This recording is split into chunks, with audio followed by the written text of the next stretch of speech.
Red spike crime की कहानी। धुरंधर movie अगर आपने देखी तो होगी ही, लेकिन अगर आपने ध्यान से देखी होगी तो आपको ध्यान होगा कि हमजा की शादी में शरारत गाने के बाद वहां मेजर इकबाल, जो असल जिंदगी में इलियास कश्मीरी है, उसके साथ फिल्म में खनानी ब्रदर्स और रहमान दकेत भी होता है। एकदम नशे में धुत 26/11 का जश्न मना रहे होते हैं ये सभी लोग, और मेजर इकबाल वहां पे कहता है, यही बात इंडिया ने की होती हमारे साथ तो खुदा कसम दिल्ली घुस के मारते साथ। हम यानी भारत तो खुश है, लेकिन वो तो बिल्कुल खुश निकले फैन। लेकिन जो लोग ऑपरेशन सिंदूर की पूरी कहानी जानते हैं, वो जानते हैं कि हम आतंकी को पाकिस्तान में घुसकर भी मारते हैं और भारत में भी मारते हैं अगर वो हमारे टेरिटरी में घुस आए।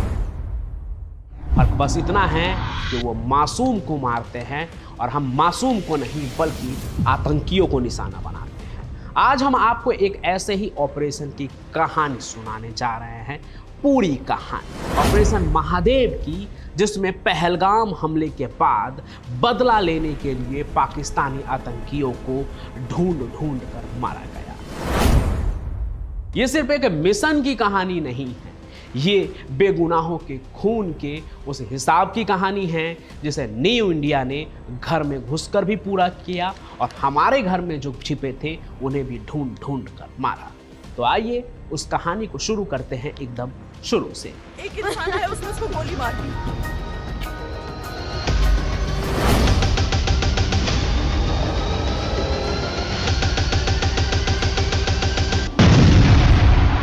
जुलाई 2025 का महीना शुरू हो चुका था।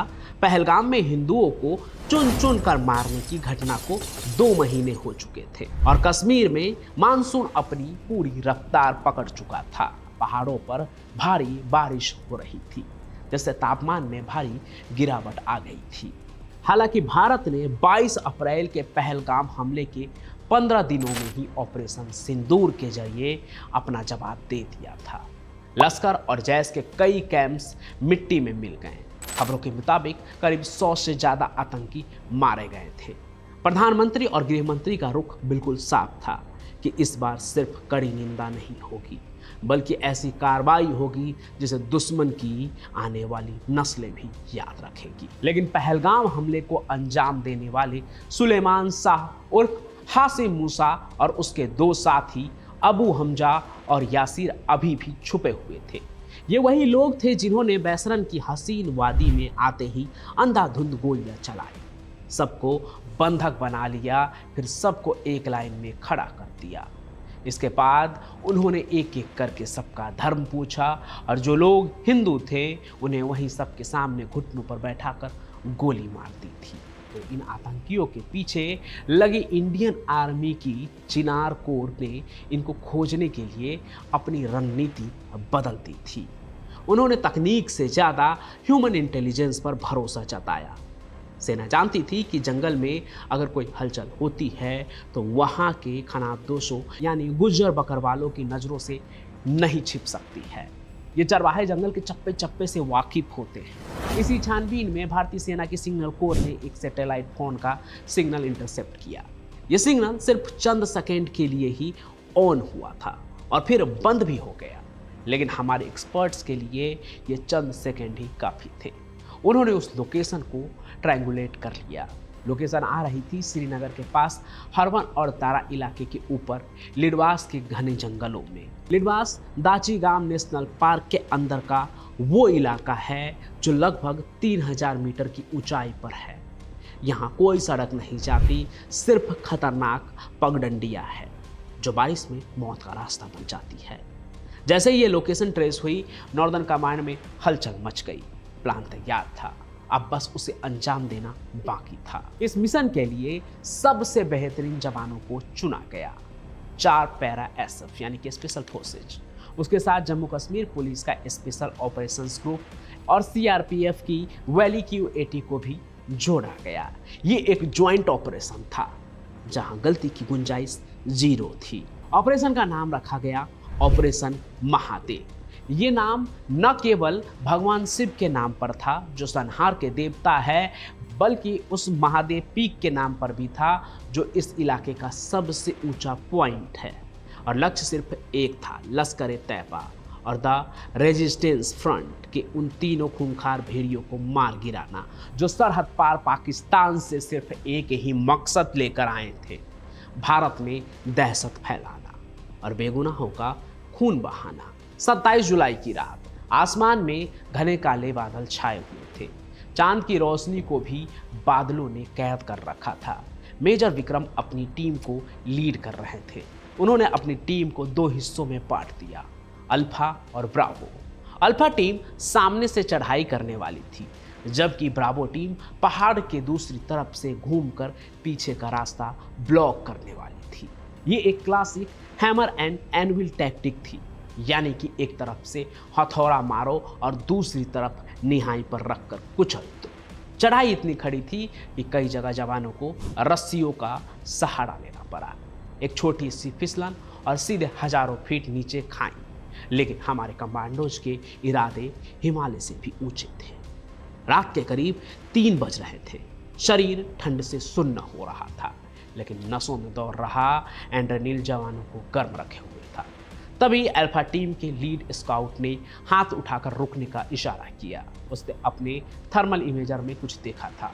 लगभग 200 मीटर की दूरी पर पेड़ों में झुरमुट के बीच 3 हीट सिग्नेचर दिखाई दे रहे थे। 2 शैडो लेटी हुई थी, शायद वो सो रही थी, लेकिन एक आकृति बैठी हुई थी जिसके हाथ में एक लंबी राइफल थी। ये उनका सेंट्री यानी कि पहरेदार था।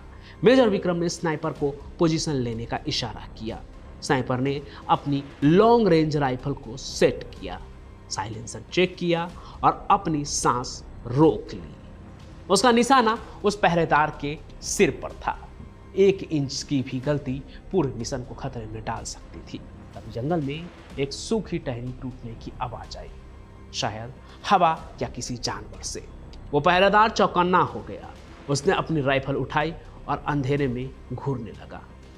क्या उसे भनक लग गई थी कि कोई आ रहा है? मेजर विक्रम का दिल जोर से धड़का। उन्होंने धीरे से विस्पर किया, यानी कि फुसफुसाया, होल्ड फायर, होल्ड। वो चाहते थे कि आतंकी वापस से रिलैक्स हो जाए। कुछ मिनटों बाद उस आतंकी को लगा कि शायद कोई जंगली जानवर होगा। उसने अपनी जेब से लाइटर निकाला, शायद सिगरेट जलाने के लिए। जैसे ही लाइटर की हल्की चिंगारी जली, उसकी लोकेशन और भी साफ हो गई और उसी पल स्नाइपर के राइफल से एक दबी हुई आवाज निकली। बस गोली सीधे आतंकी यासीर के माथे को चीरती हुई निकल गई। वो बिना कोई आवाज किए पीछे की तरफ लुढ़क गया। उसे ये तक पता नहीं चला कि वो कब मर गया, लेकिन उसके गिरने की आवाज ने तंबू के अंदर सो रहे बाकी दोनों आतंकियों को जगा दिया। सुलेमान शाह और अबू हमजा दोनों ट्रेंड कमांडो थे। सुलेमान तो पाकिस्तान की SSG यानी स्पेशल सर्विस ग्रुप का पूर्व कमांडो था। उसे जंगल वारफेयर की ऐसी ट्रेनिंग मिली थी कि वो महीनों तक पहाड़ों और जंगलों में बिना किसी सुराग के रह सकता था। तो हलचल की आहट मिलते ही उन्होंने स्थिति को भांप लिया। सुलेमान जोर से चिल्लाया, अटैक अटैक। ये दोनों तंबू से बाहर निकले और तुरंत चट्टानों के पीछे आड़ लेकर छिप गए। अब सस्पेंस खत्म हो चुका था, सरप्राइज खत्म हो चुका था। अब ये एक सीधा मुकाबला था आतंकी और इंडियन आर्मी के बीच में। जंगल का सन्नाटा अब गोलियों की गड़गड़ाहट से गूंज रहा था। अल्फा टीम ने उन पर गोलियों की बौछार कर दी। सुलेमान शाह भी अब कोई कच्चा खिलाड़ी नहीं था। वो रुक रुक कर सटीक निशाने लगा रहा था। उसकी गोलियां मेजर विक्रम के पत्थरों से टकराकर चिंगारियां पैदा कर रही थी। थोड़ी सी भी गलती और गोलियां किसी को भी लग सकती थी। तभी सुलेमान ने एक ग्रेनेड फेंका। बम, कवर लो, मेजर चिल्लाए। एक जोरदार धमाका हुआ। धूल और मिट्टी का गुब्बार उठ गया, लेकिन हमारे जवान टस से मस नहीं हुए। इसी बीच ब्रावो टीम जो पीछे से ऊपर आ चुकी थी, उसने भी फायरिंग शुरू कर दी। अब आतंकी दोनों तरफ से घिर चुके थे। हमजा घबरा गया। वो अपनी पोजीशन छोड़कर अंधाधुंध फायरिंग करते हुए भागने की कोशिश करने लगा। ये उसकी सबसे बड़ी और आखिरी गलती थी। जैसे ही वो कब्र से बाहर आया, उसे 3 तरफ से गोलियां लगी और वो वहीं ढेर हो गया। अब बचा था सिर्फ मास्टरमाइंड सुलेमान शाह। वो अकेला था, लेकिन वो आसानी से हार मानने वाला नहीं था। उसने अपनी बड़ी चट्टान के पीछे से फौज को ललकारना शुरू किया। वो पश्तो और उर्दू में गालियां दे रहा था। मेजर विक्रम ने समझ लिया कि इसे जिंदा पकड़ने का मतलब है और जवानों की जान खतरे में डालना। उन्होंने आदेश दिया, यूबीजीएल फायर। एक जवान ने अपनी राइफल के नीचे लगे ग्रेनेड लॉन्चर से गोली दाग दी। वो ग्रेनेड सीधे सुलेमान की चट्टान के पास जाकर फटा। कुछ पलों के लिए सन्नाटा छा गया। सबके मन में एक ही सवाल आया, क्या वो मर गया? लेकिन तभी धुएं के बीच से फिर गोलियां चली। सुलेमान घायल था, लेकिन उसका वहसीपन अभी भी जिंदा था। मेजर विक्रम ने 2 कमांडोज को रेंगते हुए उसके करीब भेजा। जब वो महज 10 मीटर की दूरी पर थे तो उन्होंने 2 ग्रेनेड एक साथ फेंके, लेकिन ग्रेनेड खोलने के बाद कुछ देर तक अपने हाथ में रखा। वो इसलिए ताकि वो ग्रेनेड फेंके तो वापस से ग्रेनेड उठाकर इधर फेंकने का टाइम सुलेमान को न मिल सके। और ऐसा ही हुआ।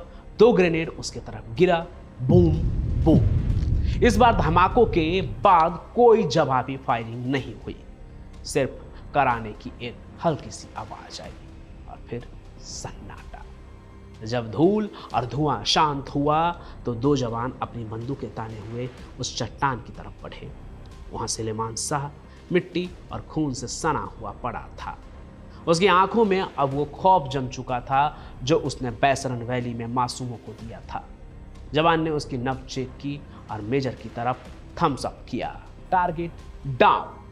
यह शब्द जैसे ही रेडियो सेट पर गूंजे, पूरे यूनिट के चेहरों पर एक सुकून भरी मुस्कान आ गई। मेजर विक्रम ने रेडियो पर हेडक्वार्टर को कंफर्म किया, ऑपरेशन महादेव सफल, Suleman Shah is history. Srinagar headquarter में जैसे ही ये खबर पहुंची, वहां खुशी की लहर दौड़ गई। जीओसी ने तुरंत दिल्ली को भी इन्फॉर्म कर दिया। उन 26 बेगुनाहों की आत्मा को अब जाकर शांति मिली होगी, जिनके अपनों ने उनकी लाशें बैसरन वैली में देखी थी, जिन्हें इन्हीं दरिंदों ने हाथों पर बंधी कलावे और माथे पर तिलक को देखकर शूट कर दिया था। यहाँ तक कि कुछ मेल टूरिस्ट के पैंट उतरवा कर भी चेक किया था ताकि उनकी पहचान पक्की हो सके। वही आतंकी जो इस घिनौने काम को अंजाम देने के बाद बैसरन वैली के जंगल में ही गायब हो गए थे, वो मारे जा चुके थे। तलाशी के दौरान सुलेमान शाह के पास से अमेरिकन मेड M4 कार्बाइन मिली, जो अक्सर पाकिस्तानी स्पेशल फोर्सेज इस्तेमाल करती है। इसके अलावा नक्शे, सैटेलाइट फ़ोन और कुछ ऐसे इंजेक्शंस मिले जो ये साबित कर रहे थे कि ये आतंकी किसी बड़े मिशन पर थे। यह पाकिस्तान के स्टेट स्पॉन्सर टेररिज्म का जीता जागता सबूत था। भारतीय सेना ने प्रोटोकॉल का पालन किया।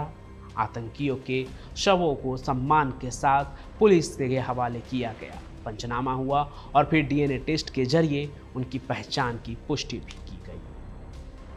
तो ये थी ऑपरेशन महादेव की वो इनसाइड स्टोरी जो शायद ही आपको किसी न्यूज़ चैनल पर इतने गहराई से सुनने को मिली। ये कहानी हमें बताती है कि सरहद पर तैनात हमारे जवान किस तरह अपनी जान हथेली पर रखकर हमें महफूज रखते हैं। वो इंडियन आर्मी जिसके शब्दकोश में नामुमकिन जैसा कोई लफ्ज ही नहीं है। अगर हमारे जवानों की ये वीरता और ये जज्बा आपको पसंद आई हो तो इस वीडियो को एक लाइक ज़रूर करें और कमेंट में उन वीर जवानों के सम्मान में जय हिंद ज़रूर लिखें। साथ ही ये भी कि पहलगाम का बदला लेने का इंडियन आर्मी का ये तरीका आपको कैसा लगा, ये भी ज़रूर लिखिएगा कि आतंकियों का यही हाल होना चाहिए या नहीं। आप जो भी सोचते हैं कमेंट में ज़रूर लिखिएगा। हम फिर मिलेंगे किसी और कहानी के साथ। तब तक के लिए जय हिंद, जय भारत।